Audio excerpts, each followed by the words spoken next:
Joining us now on the hotline, senior writer, insider at Bleacher Report and Fox Sports 1, a man who also got into it with Drake last night after the game as he left the floor.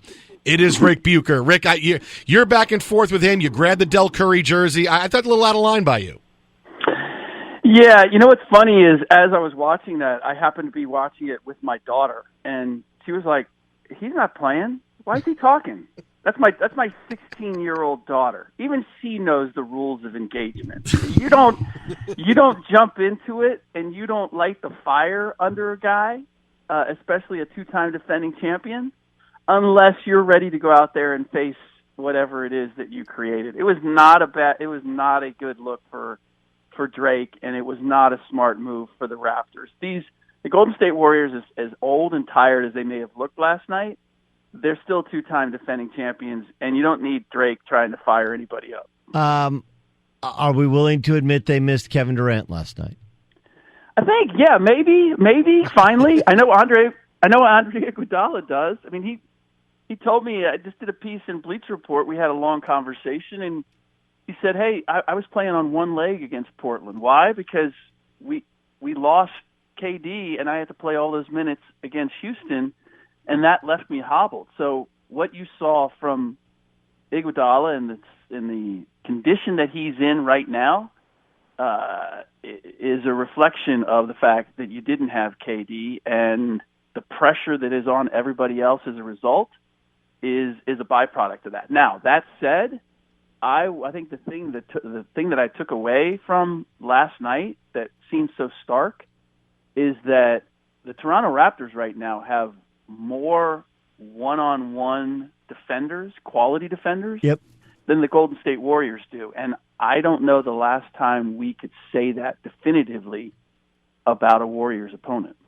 You know, Doug and I talked about this a few minutes ago, Rick, is that what people, I think, overvalued is that, hey, here's the Warriors sweep of the Blazers, and boy, they looked so good moving the ball, and boy, the offense looks great without Kevin Durant. And people forget that this is a nice 50-win Blazers team. You know, they're not, they're a good team. They won 50 games in the West. That's great. This is a completely different animal, and the matchup does not favor the Warriors. The Raptors match up better. Their bigs can cause a lot of problems, more than almost any team they've played in their recent run. I thought again, another stunning element of last night, and you're right. It does come down to matchups and the length, the depth, the size of the Raptors created issues for this Golden State team. But watching Kawhi Leonard, and keep in mind, they won last night without a virtuoso performance from Kawhi Leonard or Kyle Lowry for the most part. I was watching Kawhi Leonard go by Andre Iguodala, and I was watching Pascal Siakam go by Draymond Green. Those two are arguably your two best defenders. That's a reflection of the matchups that are working in Toronto's favor. And I'll be honest, I didn't know what to expect from Siakam, but I was more inclined to think that he's going to have a little bit of whether it's stage fright or just not knowing how to execute on an NBA final stage, sort of the way we saw Giannis in the conference finals. I was expecting to see that. And what I saw instead was a guy who said, this isn't X's and O's. This is just length, size, speed. Yep. I can go to either hand. I can get to where I want to get to, and I can do some damage. Yeah, they attacked Steph Curry every time he got matched up on him as well. Yep. It is interesting that, look, I think Bob Myers is really good, but I've been disappointed in their inability to fix the bench from last year to this year. And look, it was right there in front of you. Pat McCaw used to be a Warrior. They got into it. They didn't want to pay him $300,000 more, and he ended up being a Cav, and then he was back on the market, and they still didn't want him. There's some of that length and athleticism defensively. Granted, wouldn't have played huge minutes. And then the DeMarcus Cousins thing, I know everyone on Twitter seemed to think it was a huge deal. He doesn't fit at all with how they've ever played defensively, and there was a ton of expense put into him in terms of time and effort, and he's never played. Those are two really, really important spots. And then when you factor in you don't have Kevin Durant, now you have to call on those guys more. And And there you go. This team has been built. Everybody's fascinated with the offense. Rick, tell me if I'm wrong. It's been the defense that's really triggered these 3 championships in 4 years. 100% correct. And I believe that the reason that they went the Cousins route was because they realized everybody is catching up with us when it comes to small ball. Right. So we need to have a second way to play. We need to be able to play big. And they trusted that they would be able to figure it out over the course of the season how to utilize Cousins. And really, again, from what Andre and I talked about, that they were all smart enough to play around Cousins, that they weren't going to ask Cousins to adapt to them, that they could adapt to the best of Cousins. I don't know that we ever saw that. We maybe saw glimpses. We didn't see it consistently over the regular season for me to believe that it was a success. But then last night, it was, I didn't expect him to play, not because he wasn't back practicing, but because he wasn't ready to play in the finals and wasn't in condition. Right. And what I saw in those 8 minutes was exactly that. Yeah. I thought it was a bad card to play. A little bit desperation? 100%. And I think it gives you an indication of what Steve Kerr knows about this team. Some people have suggested that, well, they were apathetic, or they didn't have enough energy or effort last night. I think they're worn out mentally and physically, and Steve Kerr was looking for ways to milk minutes out of his bench. It's why he started Jordan Bell. It's why he came early with DeMarcus Cousins. And that, to me, is the real red flag here in terms of where do they go next. If Andre Iguodala is compromised or out for Game 2, this doesn't bode well. I don't know who they go to that's going to be the answer. And I agree with you again. This doesn't make for good radio when we all agree, but I thought the Patrick McCaw thing was getting cheap at the wrong time, because he had proved that he could play in the finals. He was a long athletic wing. I thought they needed that more than they needed Cousins, and he was proven. And they decided, no, we're going to draw the line. They brought Nick Young in, which was another bad move. That was really what set McCaw off. It was, I thought he claims he was told, it's my spot. And then they brought Nick Young in and said, it's a competition. And McCaw's head was never right after that. Ric Bucher with us, Fox Sports Radio. Jason Smith, Doug Gottlieb in for Dan and the Danettes on the Dan Patrick Show. Look, I'll even further. If Andre Iguodala's out on Sunday, they could lose by 20, and suddenly you're going home and all this, hey, everything is fine, we just have to hit more shots you got from the Warriors last night, turns something even darker.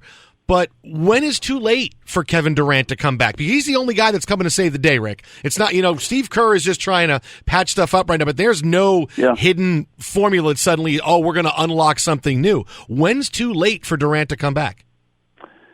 Well, Game 4 would be too late, because I could easily see them down 3-0. He comes back for Game 4. Okay, he helps you win that, but now you're playing Game 5 back in Toronto, and Toronto can smell it. And keep in mind, if I'm not mistaken, they beat these Warriors during the regular season with a Kevin Durant. So Kevin coming back is not going to shake the foundation of the Toronto Raptors, especially if they're on the precipice of getting this done. And Chris Haynes reported it, and I know that he's got great connections in and around KD. I was told last night there was a very small chance that he was going to play in the series. KD wants to play. I mean, he's a hooper. If this could be played on blacktop, and he would want to play. But if he's coming back just to say, I want to play, I got to play, I've been told I'm not going to do any more damage. If he's not full KD, I don't know that that's a solution either. Okay, I want to pivot 1 second, because there was big news in the NBA, and it's something that's kind of been brewing, right? So when the when the Warriors beat the Rockets, I said on my show, Rick, like, if you can't beat the Warriors at home, forget Game 7. You can't beat them at home, and they're down Cousins and KD, and you have a fully healthy roster at home. Like, you may never beat them. And that was kind of what you got from Tillman Fertitta, right? He's their new owner. Yeah. He's pissed. He's pissed. He's like, we got beat in the fourth quarter at home again. They keep losing at home for their last game in Houston. And then there was all of a sudden Houston has a new staff, like a new coaching staff? And then yesterday they broke off contract extension talks. And then in between the two, everyone's up for trade. If you want to take that Chris Paul contract, go for it. With the exception of James Harden. Is this what I think it is in Houston? In terms of, well, it is. It's a new owner who's spent $1 billion or so on a franchise, and having an expectation of what that's going to translate to, and didn't see it. And so Tillman doesn't have any allegiance to anyone there, Daryl Morey included. I mean, honestly, that is the biggest element here. Okay, you had me re-up Chris Paul, you had me re-up Clint Capella, Mike D'Antoni. We were working on an extension. This was supposed to be a formula that gets me there. I'm looking at it, if I'm Tillman, and I'm saying, I don't see how this formula is going to work. So let's pull the plug on continuing to solidify or cement what we have, and let's start looking at doing this essentially a do-over on what we have. Yeah, I think if you're saying that's what we're seeing the beginning of, I would say you're 100% correct. Wow. Yeah. Wow. I mean, honestly, this is the difficulty. You either go that direction, or you say, no, you know what? The Warriors are on the precipice of falling off. Right. We're the next best team in the West. Let's just hold serve and see what happens. And ultimately, they may be forced into that. I don't see where Chris Paul has any value on the market. Lakers with that contract. Lakers. You're hoping that they would make a mistake. You're as Don Nelson would say, you're just looking for a rich man in trouble. In this case, you're looking for a rich woman in trouble. Yeah. As Ric Bucher once told me in his first conversation with Don Nelson, Rick said, "Listen, I'm covering the team. I'm excited. Just don't lie to me. I understand sometimes you have to say things and protect the team. Just don't lie to me." And Rick said, Don Nelson said to him, "What did he say to you, Rick?" Yeah, he said, well, look, if I have to lie to you, I'm going to lie to you. Okay. Got it. Thank you. You can follow him on Twitter at Ric Bucher. That is at Ric Bucher, Fox Sports 1, Bleacher Report Insider. What do you got on the Bucher and Friends podcast coming up?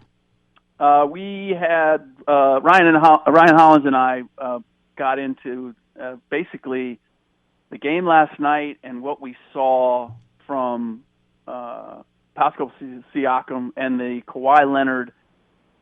We got deep into the whole Kawhi Leonard, Michael Jordan comparisons. And shockingly enough, Ryan Hollins is another one of these people, I don't know where they came from, that is buying into this idea that Kawhi Leonard is the closest thing to Michael Jordan that we've seen since Michael Jordan. We really need to stop this. Wow. We really need to stop this. I'm like, we need a league-wide intervention on people.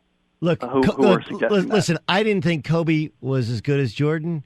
But Fair. Kobe did a Jordan impression for the first 7 to 8 years of his career, where he literally had every mannerism. Kawhi Leonard was a center who's become a dynamic kind of slashing forward. They're not. Yeah. They have big hands. They're black. They're great basketball players, and they've won an NBA championship. Like, that's really where it ends.